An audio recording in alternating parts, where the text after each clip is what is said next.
is Graciosa and Percinet.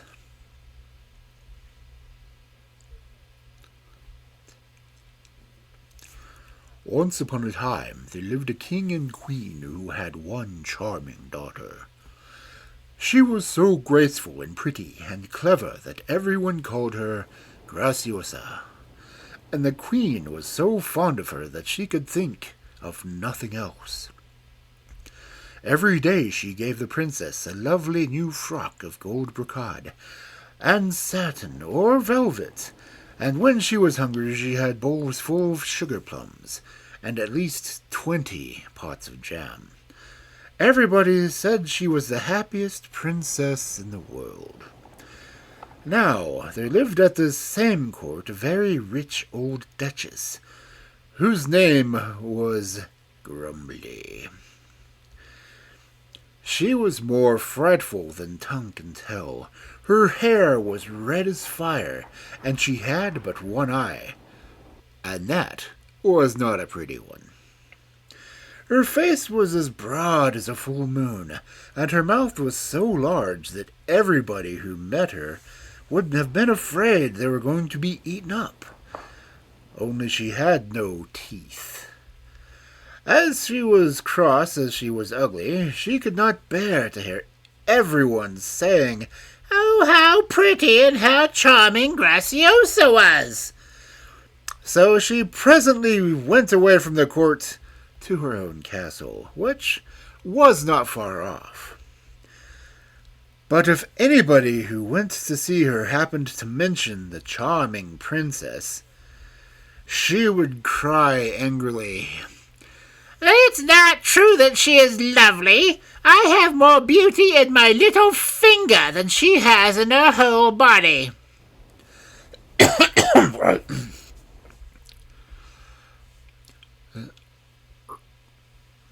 Soon after this, to the great grief of the princess, the queen was taken ill and died. And the king became so melancholy that for a whole year he shut himself up in his palace. At last his physicians, fearing that he would fall ill, ordered that he should go out and amuse himself. So a hunting party was arranged, but it was very hot weather, and the king soon got tired, and said he would dismount and rest at a castle which they were passing.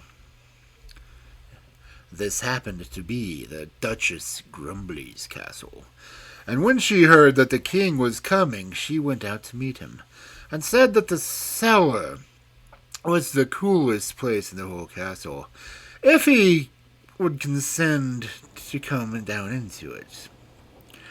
So down they went together, and the king, seeing about 200 great casks ranged side by side, asked if it was only for herself that she had this immense store of wine. "Yes, sire," answered she, "it is for myself alone, but I shall be most happy to let you taste some of it. Which do you like? Canary, St. Julien, Champagne, Hermitage sack, raisin, or cider?" "Well," said the king, "since you are so kind to ask me, I prefer champagne to anything else." Then Duchess Grumbly took up a little hammer and tapped upon the cask twice, and out came at least 1,000 crowns. "What's the meaning of this?" she said, smiling. Then she tapped the next cask, and out came a bushel of gold pieces. "I don't understand this at all," said the Duchess, smiling more than before. Then she went to the third cask, tap, tap, and out came such a stream of diamonds and pearls that the ground was covered with them. "Oh," she cried, "this altogether is beyond my comprehension, sire. Someone must have stolen my good wine and put all this rubbish in its place." "Rubbish, do you call it, Madam Grumbly?" replied the king. "Rubbish? Why, there is enough to buy 10 kingdoms." "Why hasn't she?" "Well," she said, "you must know that all these casks are full of gold and jewels, and if you like to marry me, it shall all be yours." Now, the king loved money more than anything else in the world, so he cried joyfully, "Marry you? Why, with all my heart, tomorrow if you like." "But I make one condition," said the Duchess. "I must have entire control of your daughter to do as I please with her." "Oh, certainly, you will have your own way. Let us shake hands upon the bargain," said the king. So they shook hands and went up from the cellar with treasure together. And the Duchess locked the door and gave the key to the king. When he got back to his own palace, Graciosa ran out to meet him and asked if he had had a good sport. "I have caught a dove," answered he. "Oh, do give it to me," said the princess. "I will keep it and take care of it." "I can hardly do that," he said, "for, to speak more plainly, I meant that I met the Duchess Grumbly and have promised to marry her." "And you call her a dove?" asked the princess. "I should have called her a screech owl." "Hold your tongue," said the king very crossly. "I intend you to behave prettily to her. So now go and make yourself fit to be seen, as I am going to take you to visit her."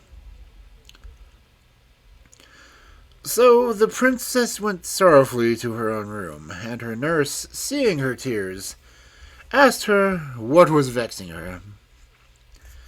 "Alas, who would not be vexed," answered she, "for the king intends to marry again, and he has chosen for his new bride my enemy, the hideous Duchess Grumbly."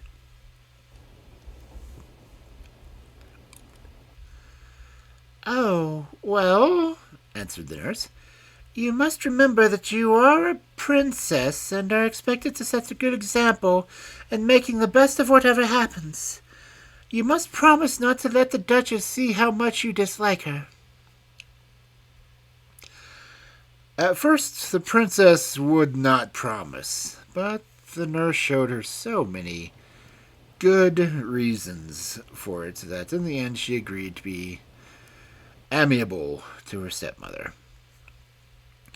Then the nurse dressed her in a robe of pale green and gold brocade, and combed out her long fair hair till it floated round her like a golden mantle, and put her head a crown of roses and jasmine with emerald leaves. When she was ready, nobody could have been prettier, but she could still not help looking sad. Meanwhile, the Duchess Grumbly was also occupied in attiring herself. She had one of her shoe heels made an inch or so higher than the other, that she might not limp so much, and put on a cunningly made glass eye in the place of the one that she had lost. She dyed her red hair black and painted her face. Then she put on a gorgeous robe of lilac satin lined with blue, and a yellow petticoat trimmed with violet ribbons, and because she had heard that the queen always rode to their new dominions, she ordered a horse to be made ready for her to ride. While Graciosa was waiting for the king to be ready to be set out, she went down all alone to the garden and to a little wood, where she sat down upon a mossy bank and began to think. And her thoughts were so doleful that very soon she began to cry. And she cried and cried, and forgot all about going back to the palace until she suddenly saw a handsome page standing before her. He was dressed in green, with a cap that he held in his hand was adorned with white plumes. When Graciosa looked at him, he went down on one knee and said to her, "Princess, the king awaits you." The princess was surprised, and, if the truth be told, very much delighted by the appearance of the charming page, whom she could not remember to have been seen before. Thinking he might belong to the household of the Duchess, she said, "How long have you been one of the king's pages?" "I am not in the service of the king, madam," said he, "but in yours." "In mine?" said the princess with great surprise. "And how is it that I've never seen you before?" "Princess," he said, "I have never before dared to present myself to you.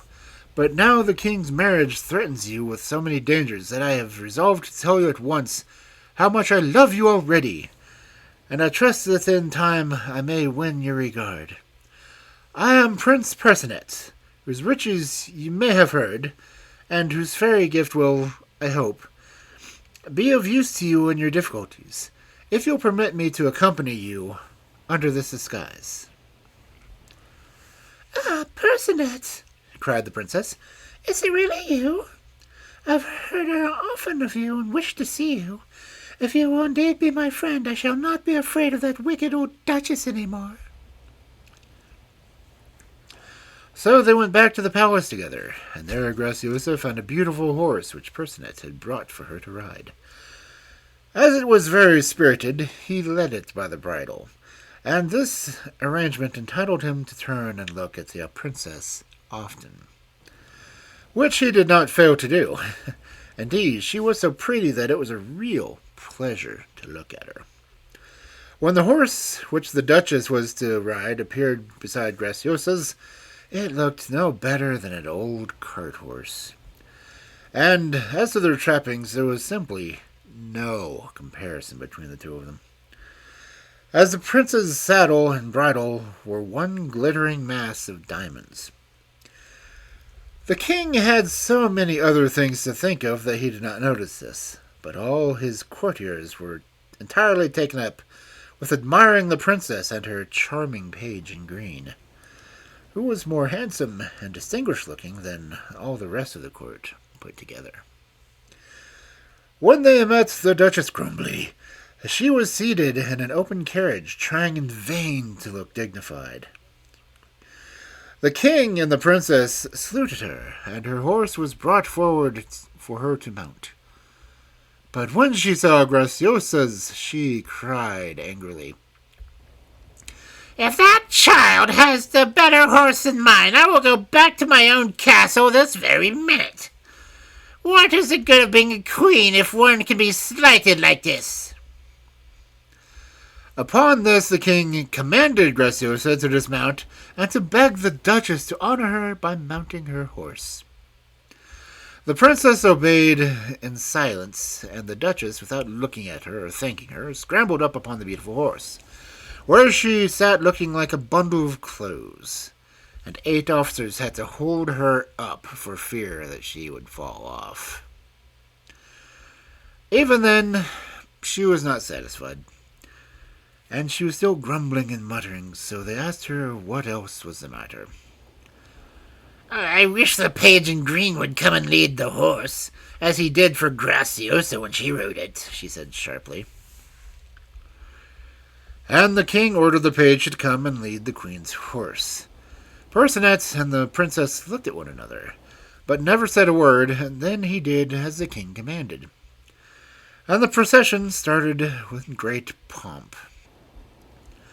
The Duchess was greatly elated, and she sat there in a state who would not have wished to change places even with Graciosa. But at the moment when it was least expected, the beautiful horse began to plunge and rear and kick, and finally to run away at such a pace that it was impossible to stop him. At first the Duchess clung to the saddle, but she was very soon thrown off and fell in a heap among the stones and thorns. There they found her, shaken to a jelly, and collected what was left of her, as she had been broken a glass. Her bonnet was here, her shoes were there, her face was scratched, and her fine clothes were covered in mud. Excuse me. Never was a bride seen in such a dismal plight. They carried her back to the palace and put her to bed. But as she soon recovered enough to be able to speak, she began to scold and rage and declared that the whole affair was Graciosa's fault, that she had contrived it on purpose to try to get rid of her, and that if the king would not have her punished, she would go back to her castle and enjoy her riches by herself. At this, the king was terribly frightened, for he did not want to lose all those barrels of gold and jewels. So he hastened to appease the Duchess and told her she might punish Graciosa in any way she pleased. Thereupon she sent for Graciosa, who turned pale and trembled at her summons, for she guessed that it promised nothing agreeable for her. She looked about for Percinet, but he was nowhere to be seen, and she had no choice but to go to the Duchess Grumbly's room. She had hardly got inside the door when she was seized by 4 waiting women, who looked so tall and strong and cruel that the princess shuddered at the sight of them, and still more when she saw them arming themselves with great bundles of rods, and heard the Duchess call out to them from her bed to beat the princess without mercy. Poor Graciosa wished miserably that Percinet could only know what was happening and to come to her rescue. But no sooner did they begin to beat her than she found, to her great relief, that all the rods had changed to bundles of peacock feathers. And though the Duchess's women went on till they were so tired that they could no longer raise their arms from their sides, yet she was not hurt in the least. However, the Duchess thought she must be black and blue after such a beating, so Graciosa was released, and pretended to feel very bad, and went away to her own room, where she told her nurse all that had happened. And then the nurse left her, and when the princess turned round, there stood Percinet beside her. She thanked him gratefully for helping her so cleverly, and they laughed and were very merry over the way they had taken the Duchess and her wanting maids. But Percinet advised her still to pretend to be ill for a few days, and after promising to come to her aid whenever she needed him, he disappeared as suddenly as he had come. The Duchess was so delighted at the idea that Graciosa was very ill that she herself recovered twice as fast as she would have done otherwise, and the wedding was held with great magnificence. Now, as the king knew that, above all other things, the queen loved to be told she was beautiful, he ordered her portrait to be painted, and that the tournament should be held, at which all the bravest knights of his court should maintain all comers that Grumbly was the most beautiful princess in the world. Numbers of knights came from far and wide to accept the challenge, and the hideous queen sat in a great state in the balcony hung with cloth of gold and watched the contestants. And Graciosa had to stand up behind her, where her loveliness was so conspicuous that the combatants could not keep their eyes off of her. But the queen was so vain that she thought all the admiring glances were for herself, especially as, in spite of the badness of their cause, the king's knights were so brave that they were the victors in every combat. However, when nearly all the strangers had been defeated, a young unknown knight presented himself. He carried a portrait, enclosed in a bow encrusted with diamonds, and he declared himself willing to maintain against all of them that the queen was the ugliest creature in the world, and that the princess whose portrait he carried was the most beautiful.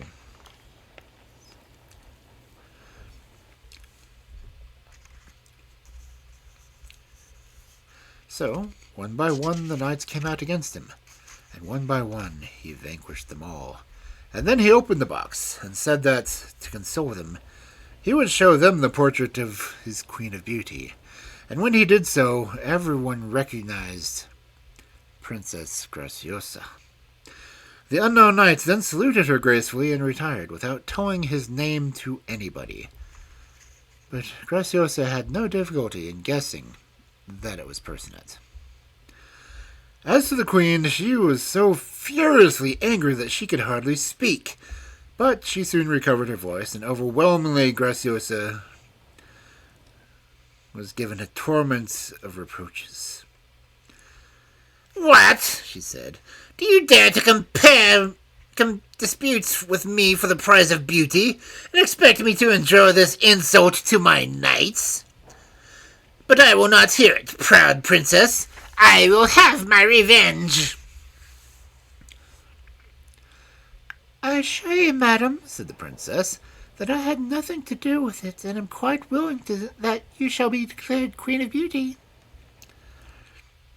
"Ah, you are pleased to jest, popinjay," said the queen. "But it will be my turn soon."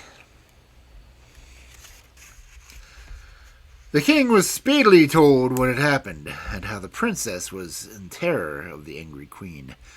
But he only said, "The queen must do as she pleases. Graciosa belongs to her." The wicked queen waited impatiently until night fell, and then she ordered her carriage to be brought. Graciosa, much against her will, was forced into it, and away they drove, and never stopped until they reached a great forest, 100 leagues from the palace.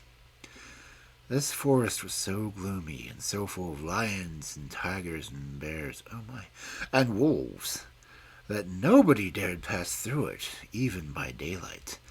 And here they set down the unhappy princess in the middle of the black night, and left her in spite of all her tears and entreaties. The princess stood quite still for the first from the sheer bewilderment. But when the last sound of the retreating carriages died away in the distance, she began to run aimlessly hither and thither, sometimes knocking herself against a tree, sometimes tripping over a stone, fearing every minute that she would be eaten up by the lions. Presently she was too tired to advance another step, so she threw herself down upon the ground and cried miserably. "Oh, Percinet, where are you? Have you forgotten me altogether?" She had hardly spoken when all the forest was lighted up with a sudden glow. Every tree seemed to be sending out a soft radiance, which was clearer than moonlight and softer than daylight. And at the end of the long avenue of trees opposite her, the princess saw a palace of clear crystal, which blazed like the sun. At that moment, a slight sound behind her made her start, and there stood Percinet himself. "Did I frighten you, my princess?" said he.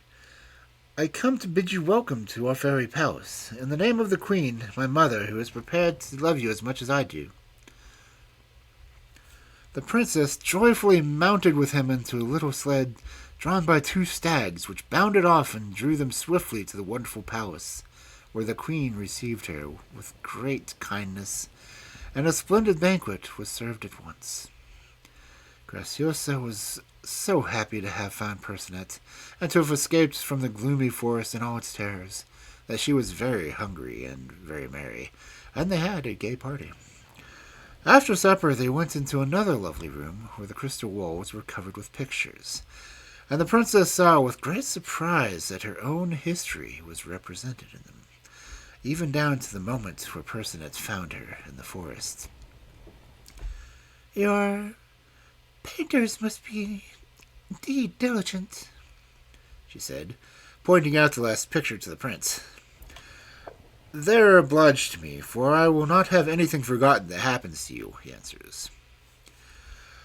When the princess grew sleepy, 24 charming maidens put her to bed in the prettiest room she had ever seen, and then sang to her so sweetly that Graciosa's dreams were all of mermaids, cool sea waves and caverns, in which she wandered with Percinet. But when she woke up again, her first thought was that. Delightful as this fairy palace seemed to her, yet she could not stay in it, but must go back to her father. When she had been dressed by the 24 maidens in a charming robe which the queen had sent for her, in which she looked prettier than ever, Prince Percinet came to see her, and was bitterly disappointed when she told him that he had been thinking. He begged her to consider again how unhappy the wicked queen would make her, and how, if she would but marry him, all the fairy palace would be hers, and his one thought would be to please her. But, in spite of everything he could say, the princess was quite determined to go back, though he at last persuaded her to stay 8 days, which were so full of pleasure and amusement that they passed like a few hours. On the last day, Graciosa, who had often felt anxious to know what was going on in her father's palace, said to Percinet that she was unsure that he could find out for her. If he would but reason with the queen had given her father for her sudden disappearance. Percinet at first offered to send his courier to find out, but the princess said, "Oh, isn't there a quicker way of knowing than that?" "Very well," said Percinet. "You shall see for yourself." So they went up together to the top of the very high tower, which, like the rest of the castle, was built entirely of rock crystal. There the prince held Graciosa's hand in his, and made her put the tip of her little finger into her mouth, and looked towards the town. And immediately she saw the wicked queen go to the king, and heard her say to him, "That miserable princess is dead, and no great loss either. I have ordered that she shall be buried at once." And then the princess saw how she dressed up a log of wood, and had it buried, and how the old king cried, and all the people murmured that the queen had killed Graciosa with her cruelties, and that she ought to have her head cut off. When the princess saw the king was so sorry for her pretended death that he could neither eat nor drink, she cried, "Ah, Percinet, take me back quickly if you love me." And so, though he did not want to go at all, he was obliged to promise that he would let her go. "You may not regret me, princess," he said sadly, "for I fear that you do not love me well enough. But I foresee that you will more than once regret that you left this fairy palace where we have been so happy." But, in spite of all he could say, she bade farewell to the queen, his mother, and prepared to set out. So Percinet, very unwillingly, brought the little sledge with the stags, and she mounted beside him.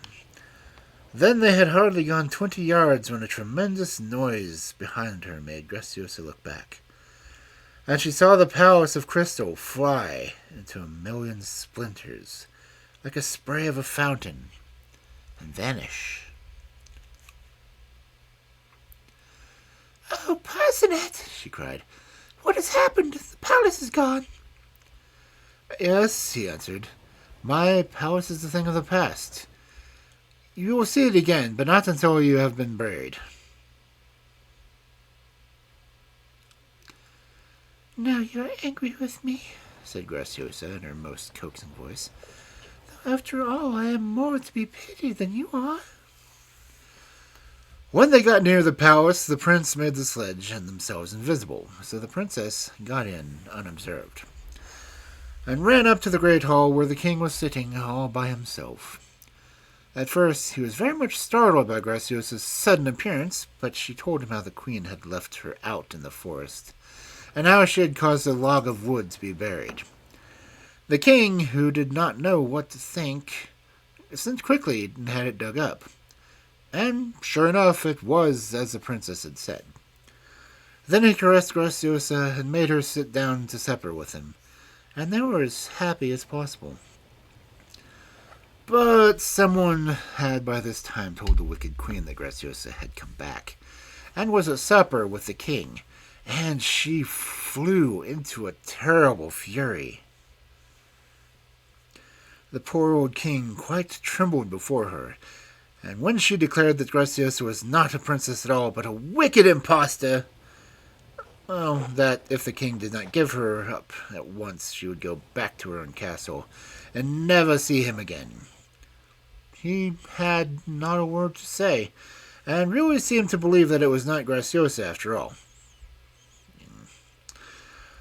So the queen in great triumph sent for her waiting women, who dragged the unhappy princess away and shut her up in the garret. They took away all her jewels and her pretty dress, and left her a rough cotton frock, wooden shoes, and a little cloth cap.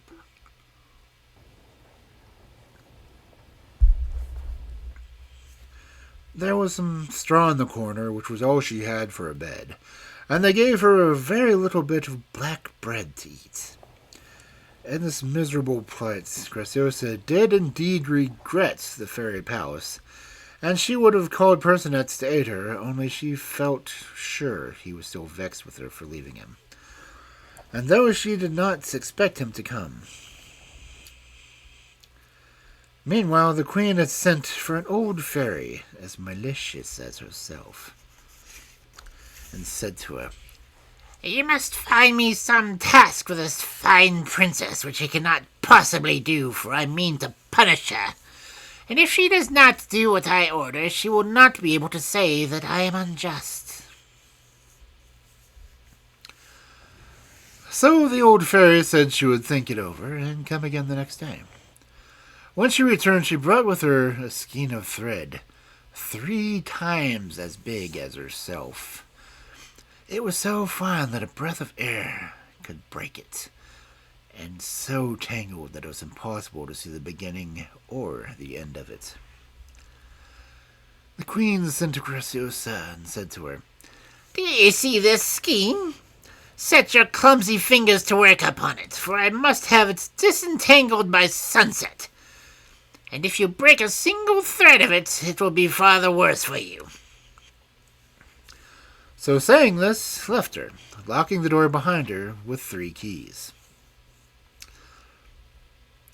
The princess stood dismayed at the sight of the terrible skein. If she did but turn it over to see where it began, she broke 1,000 threads, and not one could she disentangle. At last she threw it in the middle of the floor, crying, Oh, Percinet, this fatal skein will be the death of me if you will not forgive me and help me at once. And immediately in came Percinet, as easily as if he had been and had all the keys in his possession.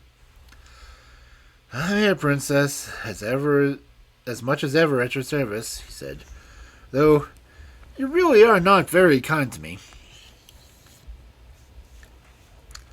Then he just stroked the skein with his wand, and all the broken threads joined themselves together, and the whole skein wound itself smoothly off in the most surprising manner.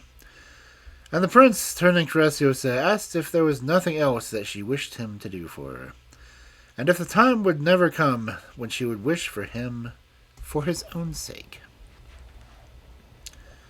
Don't be vexed with me, Percinet, she said. I'm unhappy enough without that. But why should you be unhappy, my princess? He cried. Only come with me, and we shall be happy as long as a day together. But suppose you get tired of me, said Graciosa. The prince was so grieved at this want of confidence that he left her without another word. The wicked queen was in such a hurry to punish Graciosa that she thought the sun would never set. And indeed it was before the appointed time when she came with her 4 fairies. And she fitted 3 keys in the locks and said, I'll venture to say that the idle minx has not done anything at all. She prefers to sit with her hands before her and keep them white. But as soon as she answered, Graciosa presented her with the ball of thread in perfect order, so that she had no fault to find, and could only pretend to discover that it was soiled, for which imaginary fault she gave Graciosa a blow on each cheek. That made her white and pink turn green and yellow. And then she sent her back to be locked into the garret once more. Then the queen sent for the fairy again and scolded her furiously as well. Don't make such a mistake again. Find me something that will be quite impossible for her to do, said she. So the next day the fairy appeared with a huge barrel of feathers from all sorts of birds.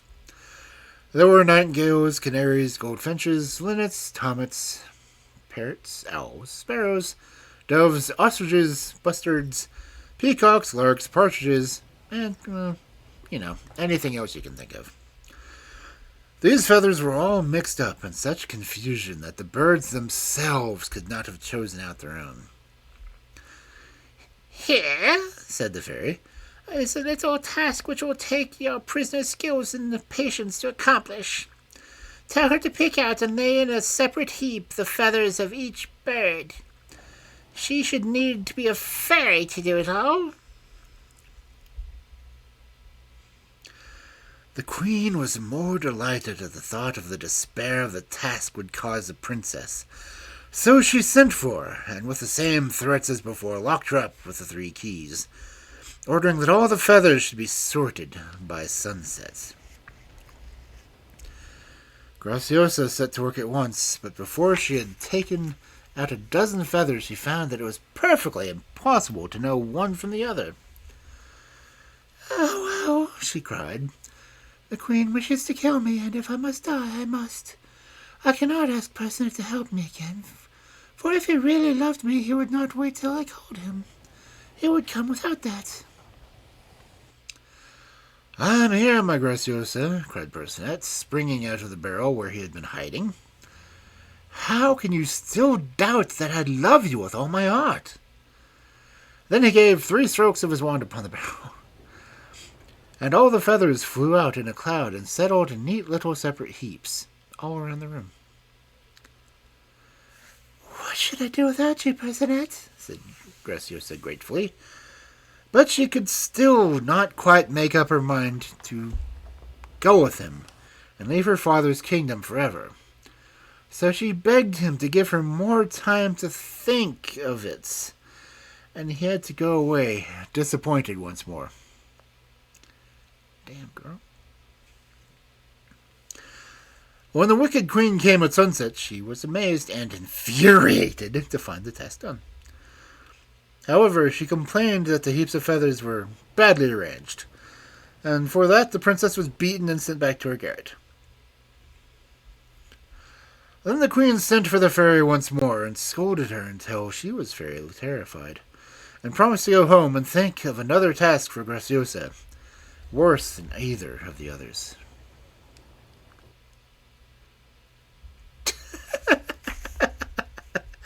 Maybe.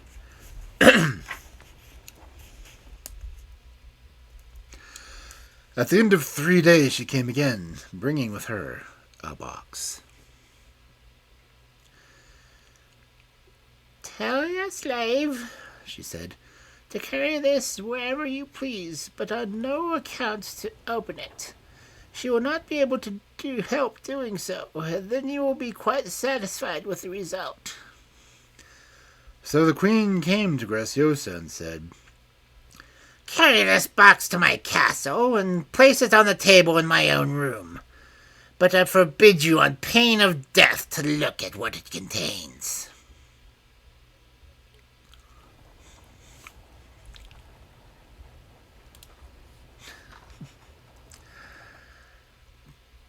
Well, Graciosa set out, wearing her little cap and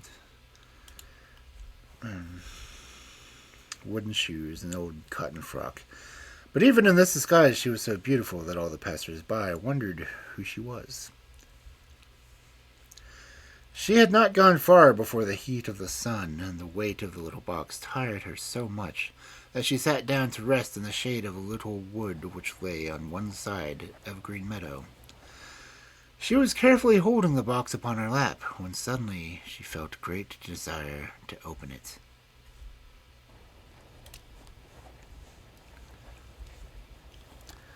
"What could possibly happen if I did?" she said to herself, I should not take anything out. I should only just see what there is. And without further hesitation, she lifted the cover.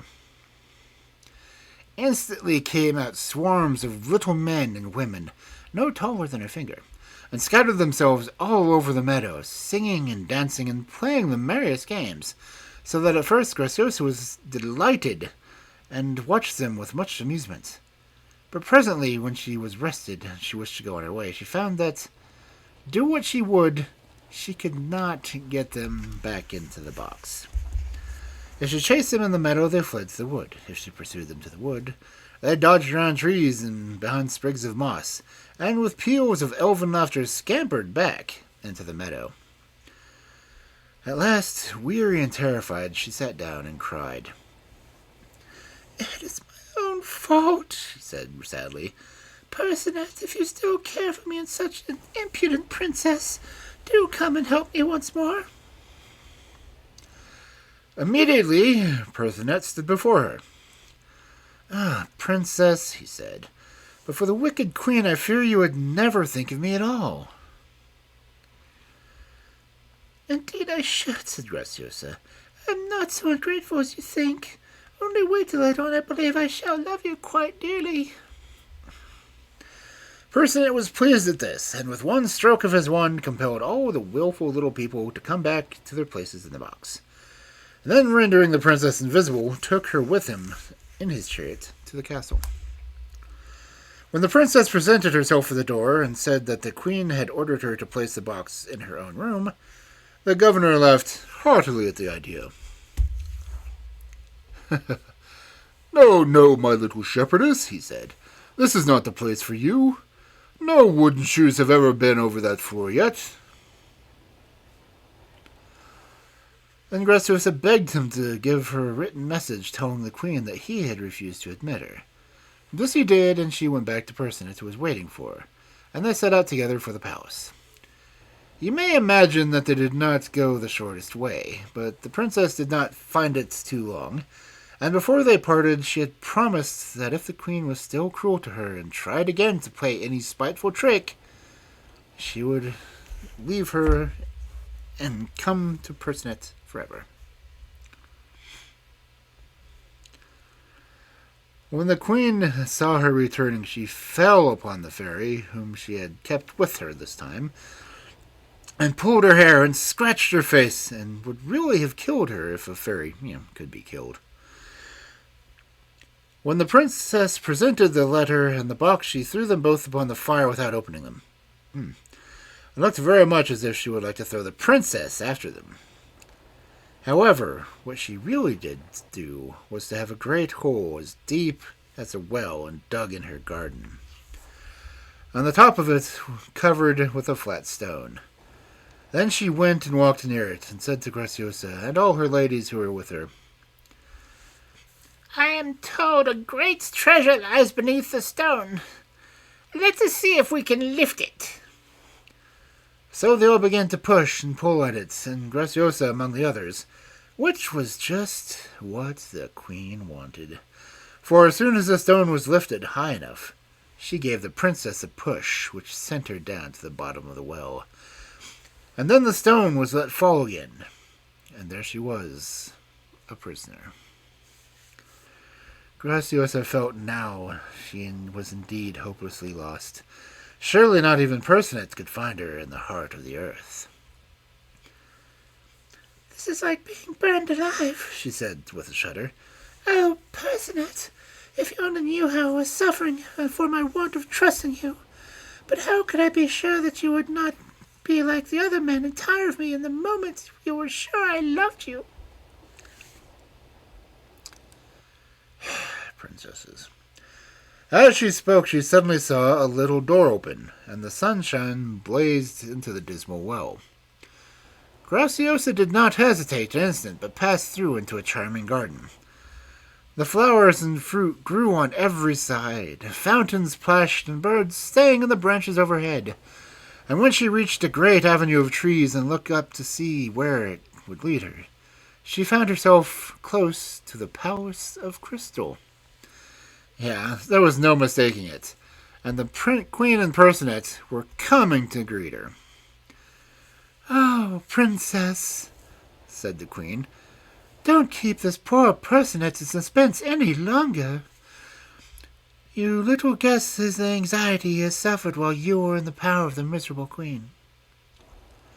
The princess kissed her gratefully and promised to do as she wished in everything, and holding her hand out to Percinet with a smile and said, "Do you remember telling me that I should not see your powers again until I had been buried?